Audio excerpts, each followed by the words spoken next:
అన్నదాత అన్నదాత మీ అన్నదాత, చెమటోడ్చి ఆహారాన్నందించే రైతన్న, అనునిత్యం నీ కండదండగా నిలిచే నేస్తం ఎవరన్నా. అన్నదాత అన్నదాత మీ అన్నదాత.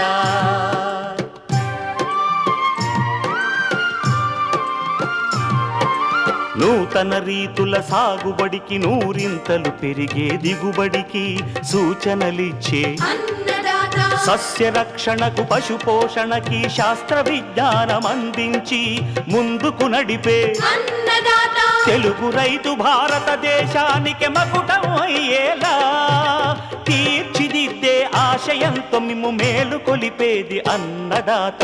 అన్నదాత అన్నదాత మీ అన్నదాత. అన్నదాత అన్నదాత మీ అన్నదాత. అన్నదాత ప్రేక్షకులకు నమస్కారం. ఈనాటి ముఖ్యాంశాలు: యాసంగి వరిలో కాండం తొలచు పురుగు, సుడిదోమ నివారణ. ఎత్తైన ప్లాట్ఫామ్పై గొర్రెల పెంపకం, నల్గొండ జిల్లా రైతు అనుభవం. ఇంకా జై కిసాన్ వ్యవసాయ సమాచారం.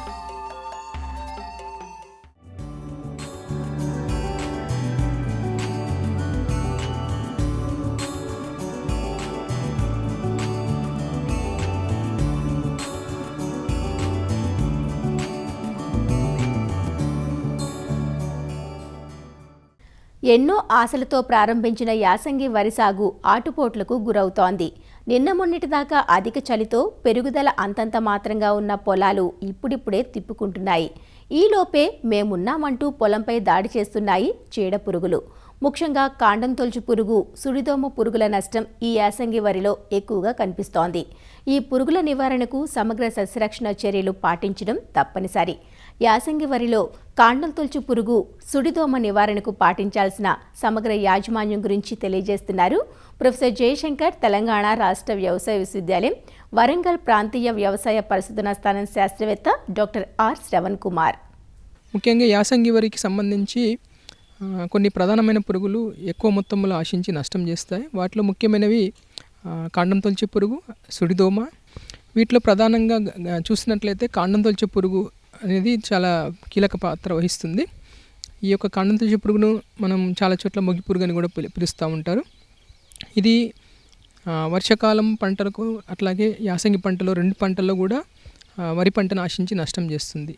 ఇది వివిధ దశల్లో పంటను ఆశించి నష్టం చేస్తుంది. ముఖ్యంగా మనకి నారుమడిలో ఆశించినట్లయితే నారు మొత్తం కూడా చనిపోవడం అనేది జరుగుతుంది. పిలక దశలో ఆశించినప్పుడు మనకి మొవ్వులు చనిపోవడం జరుగుతుంది.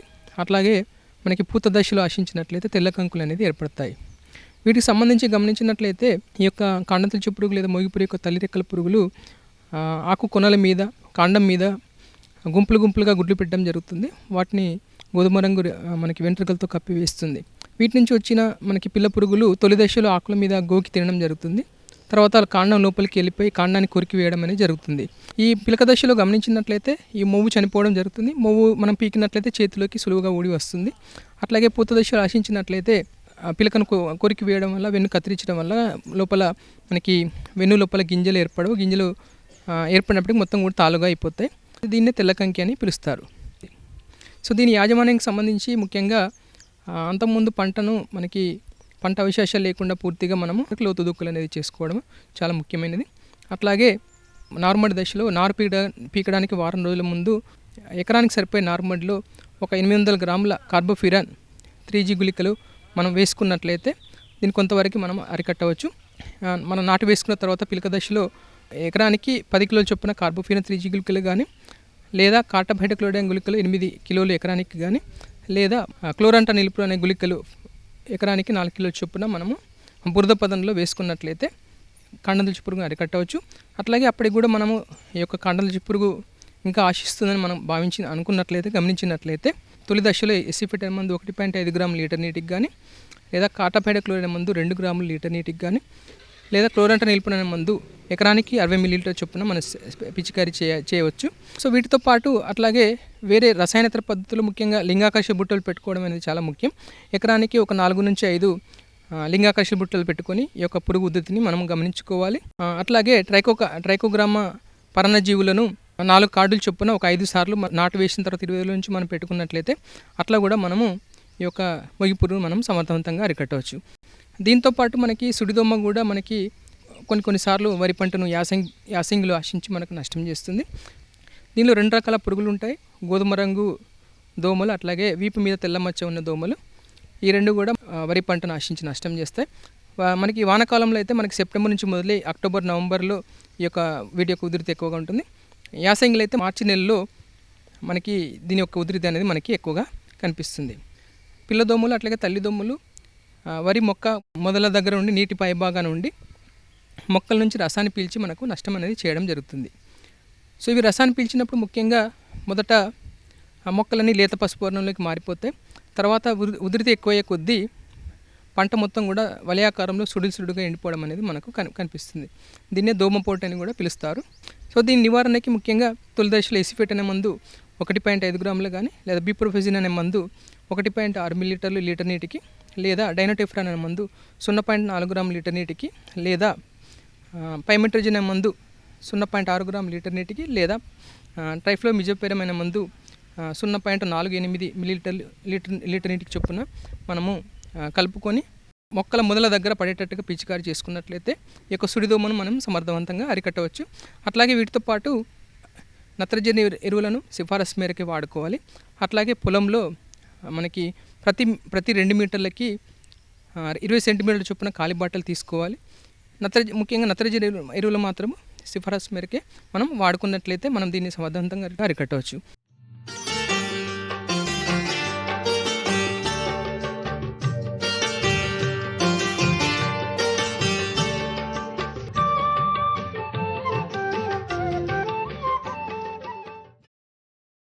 వ్యవసాయ అనుబంధ రంగాల్లో పాడి పరిశ్రమ తర్వాతి స్థానం ఆక్రమించింది జీవాల పెంపకం. బయట తిప్పి మేపే విస్తృత విధానం ఆధునిక పోకడలు సంతరించుకొని షెడ్లో ఉంచి మేపే స్టాల్ ఫీడింగ్ రూపాన్ని సంతరించుకుంది. నానాటికి మాంసానికి డిమాండ్ పెరుగుతుండటంతో ఎందరో ఔత్సాహికులకు జీవాల పెంపకం ఒక ఉపాధి మార్గంగా మారింది. నల్గొండ జిల్లాకు చెందిన ఓ రైతు సమగ్ర వ్యవసాయ విధానంలో భాగంగా గొర్రెల పెంపకం చేపట్టాడు. జాతీయ లైవ్ స్టాక్ మిషన్ పథకం ద్వారా రాయితీలు ఉపయోగించుకుని ఎలివేటెడ్ షెడ్ ఏర్పాటుతో అత్యాధునిక విధానంలో జీవాల పెంపకం చేస్తున్నారు. ప్రభుత్వ పథకాల ద్వారా ఏ విధంగా లబ్ధి పొందారో, ఆదాయ వ్యయాలు ఎలా ఉన్నాయో రైతు మాటల్లోనే ఆయన అనుభవాలు తెలుసుకుందాం. ఎలాంటి రసాయనాలు లేకుండా, పురుగు మందులు లేకుండా, కలుపు మందులు లేకుండా వ్యవసాయాన్ని చేస్తున్నాను. ఆ స్థాయి లోపల, ఆ దశలోనే మరి దున్నకుండా కూడా వ్యవసాయం చేద్దామనే ఆలోచన వచ్చింది. ఎక్కువగా దున్నటం వల్ల నేలలో ఉండే సూక్ష్మజీవి వ్యవస్థ దెబ్బతింటుంది. కాబట్టి దున్నకుండా చేయాలనేటువంటి ఆలోచన వచ్చినప్పుడు భూమి మీద పెరిగే మొక్కలన్నిటినీ కూడా మరి తినడానికి ఈ జీరో టిల్లేజ్ లోపల గొర్రెలు అయితే బాగుంటుంది అనేటటువంటి ఆలోచన నేను చేయడం జరిగింది. గొర్రెలకు గురించి ఆలోచించి మంచి బ్రీడ్ సెలెక్షను ఇవన్నీ చూస్తున్నప్పుడు కేంద్ర ప్రభుత్వం ఏదైతుందో నేషనల్ లైవ్ స్టాక్ మిషన్ అనేటటువంటి ఒక పథకం లోపల బ్రీడ్ డెవలప్మెంట్కి ఏదైతుందో చేయూతనిస్తున్నారనే విషయం తెలుసుకొని నేషనల్ లైవ్ స్టాక్ మిషన్ యొక్క పూర్తి వివరాలను నేను తెలుసుకోవడం జరిగింది. దానికి నేను ఆ పథకానికి అప్లై చేశాను. అన్ని ఎలిజిబిలిటీస్ ఉండడం వల్ల దానికి ఉన్నటువంటి విధి విధానాల లోపల ఒక రైతుకు స్వయంగా కానీ లేకపోతే లీజుకు కానీ తీసుకొని ఒక 5 ఎకరాల భూమి ఉండాలి. తర్వాత బ్యాంకు నుంచి 1 కోటి రూపాయల కాన్సెంట్ బ్యాంకు ఇవ్వాలా. తర్వాత ఆధారు, తర్వాత ఇవన్నీ తీసుకొని నేను నేషనల్ లైవ్ స్టాక్ పోర్టల్లో జిల్లా పశుసంవర్ధక శాఖ వారి సహకారంతో నేను దీనికి అప్లై చేయడం జరిగింది.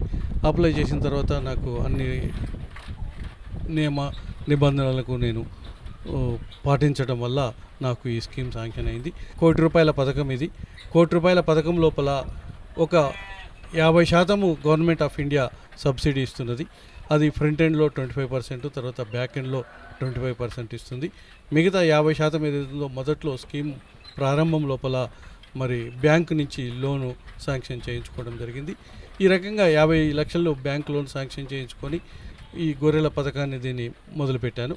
ఎప్పుడైతే దీన్ని స్కీమ్ గురించి ఆలోచించినప్పుడు గొర్రెలు పెంచే విధానాన్ని, మేకలు పెంచే విధానాన్ని వివిధ ప్రాంతాల్లో, ముఖ్యంగా తమిళనాడు, కేరళ లాంటి ప్రాంతాల లోపల, తర్వాత నంద్యాల లోపల, రంగారెడ్డి జిల్లాలో పరిసర ప్రాంతాల లోపల పెంచుతున్నటువంటి విధానాలు చూసినప్పుడు మరి ఎలివేటెడ్ షెడ్ కనుక తీసుకుంటే బాగుంటుంది అనేటటువంటి ఆలోచనతోటి దాన్ని ప్లాన్ చేయడం జరిగింది.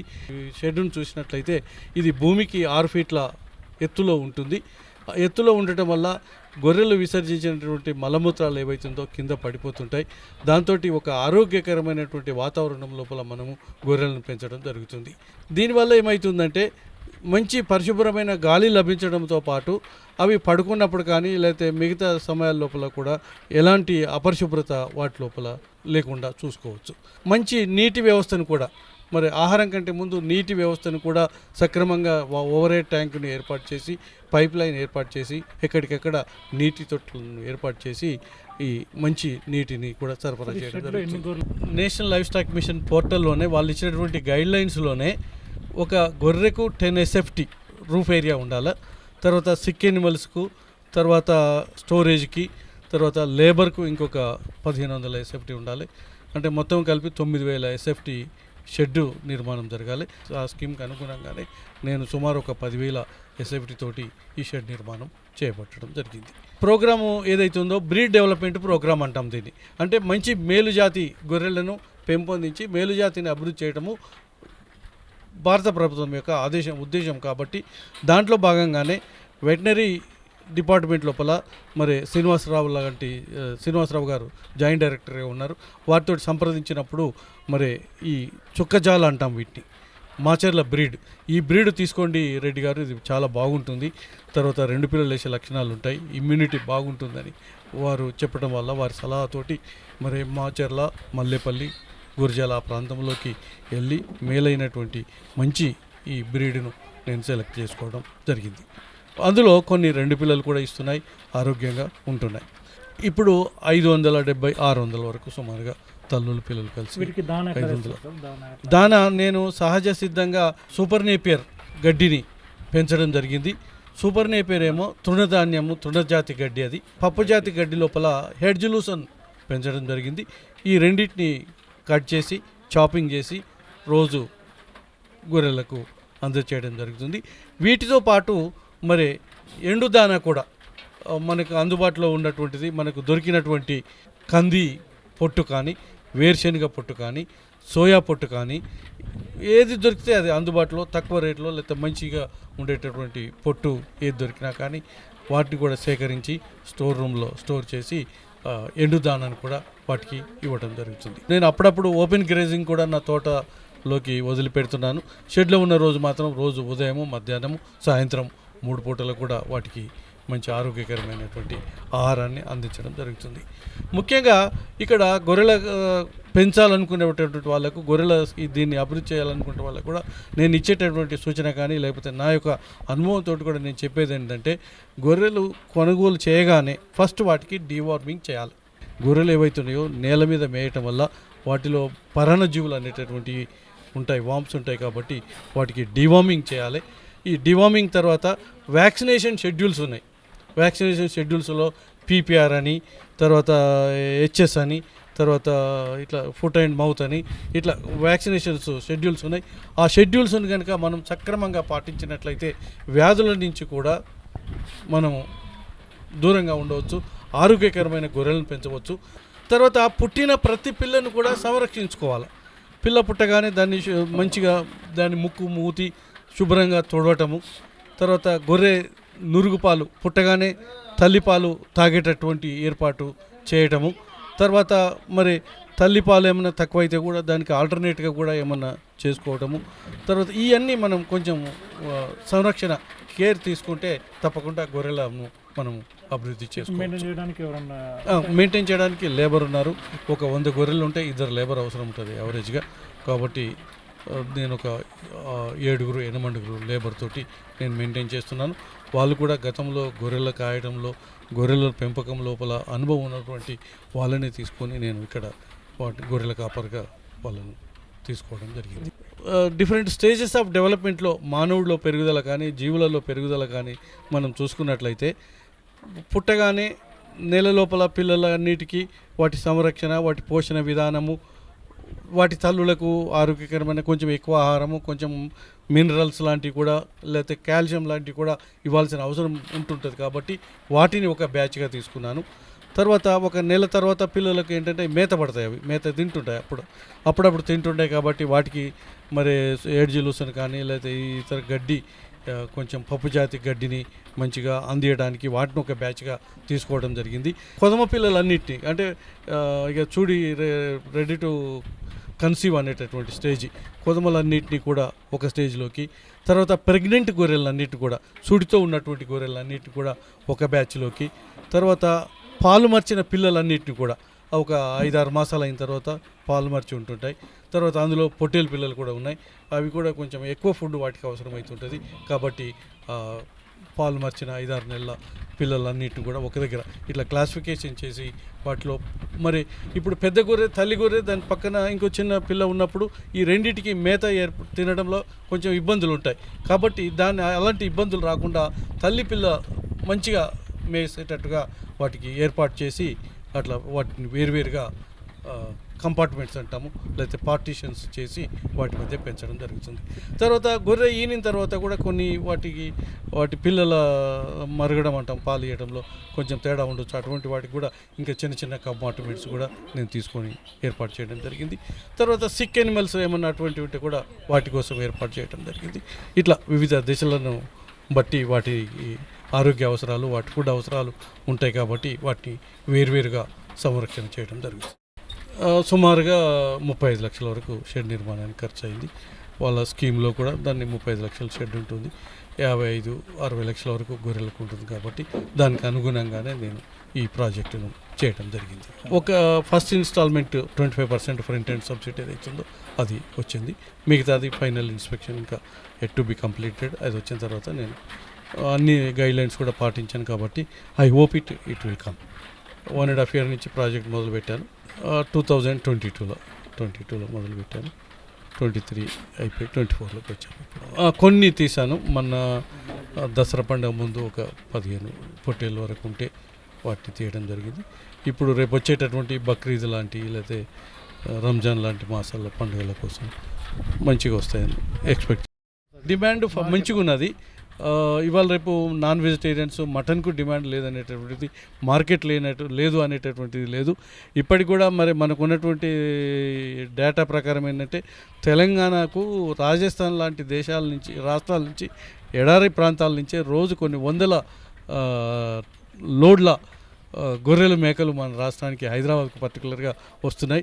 కాబట్టి ఈవెన్ నేను ఇప్పుడు 500 గొర్రెలు పెంచినామంటే ఒక అన్నపర్తి గ్రామానికి కానీ లేదా నల్గొండలో ఒక వార్డులో సగానికి కూడా నేను అందివ్వలేను. కాబట్టి ఇలాంటి ఎన్ని వచ్చినా there is no competition at all and there is no market లేదనేది రైతులు లేకపోతే గొర్రె కాపర్లు ఆశ్చర్యపడాల్సిన అవసరం లేదు. There is a good market, potentiality is there in our area. నేను ఇప్పటి వరకు లైవ్ వెయిట్ అంటే దాన్ని గొర్రె పొట్టేలను అలాగే తూచి దాని లైవ్ వెయిట్లో 400 రూపీస్ కేజీ అమ్ముతున్నాను. నా ఫామ్ దగ్గరికి వచ్చే వినియోగదారులు కొనుక్కపోతున్నారు. తర్వాత మోర్ పర్టికులర్లీ నేను ఇచ్చేటువంటి ఈ పొట్టేల మాంసం కూడా ఏదైతుందో సహజ సిద్ధంగా మంచి ఆరోగ్యకరమైన ఆహారాన్ని, మరి ఎలాంటి వీడి సైడ్ లాంటి ఇటువంటి లేని ఆహారాన్ని నేను అందించగలుగుతున్నాను. కాబట్టి తప్పకుండా నేను ఫ్యూచర్లోనైనా ఈవెన్ ఇంటర్నేషనల్ మార్కెట్ దాకా కూడా మనం ఎదిగి ఎక్స్పోర్ట్ చేసే అంత స్థాయిలో కూడా ఎదగొచ్చని నేను ఆశిస్తున్నాను. బ్రీడింగ్ కోసము చాలా డిమాండ్ ఉన్నది ఈ బ్రీడ్ కోసము. కాబట్టి బ్రీడ్ డెవలప్మెంట్లో కొదమలకు కూడా మంచి రేటు భవిష్యత్తులో నేను వస్తుందని ఆశిస్తున్నాను.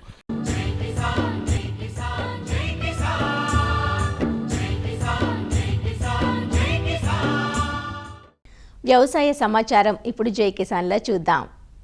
ప్రకాశం జిల్లాలో పొగాకు కొనుగోళ్లు ప్రారంభమయ్యాయి. పెరిగిన పెట్టుబడులకు తగ్గట్టు గిట్టుబాటు ధర లభిస్తుందో లేదోనన్న సంశయం రైతుల్లో నెలకొంది. ఉమ్మడి ప్రకాశం జిల్లాలో పొగాకు బోర్డు ఈ ఏడాది 57,760 హెక్టార్లకు అనుమతి ఇచ్చినప్పటికీ 72,340 హెక్టార్లలో రైతులు పొగాకు సాగు చేశారు. దాదాపు 134 మిలియన్ల కిలోల ఉత్పత్తి అయ్యింది. డిసెంబర్ నెలలో మిగ్జాం తుపాను వల్ల మొక్క దశలో ఉన్న పొగాకు పంటకు నష్టం వాటిల్లింది. తిరిగి రెండోసారి పంటను వేసుకుని సాగు చేయాల్సి వచ్చింది. తర్వాత వేడి వాతావరణం వల్ల అనుకున్నంత దిగుబడి రాలేదు. ఎకరాకు ఎకరాకు 10 క్వింటాల వరకు దిగుబడి రావాల్సిన పంట ఈసారి 6-7 క్వింటాలకు మించి రాని పరిస్థితి. ఈ ఏడాది లో గ్రేడ్ ఎక్కువగా రావడంతో కిలోకు సరాసరిన కనీసం 250 రూపాయల ధర లభిస్తే గాని పెట్టుబడులు దక్కవని రైతులు ఆవేదన చెందుతున్నారు.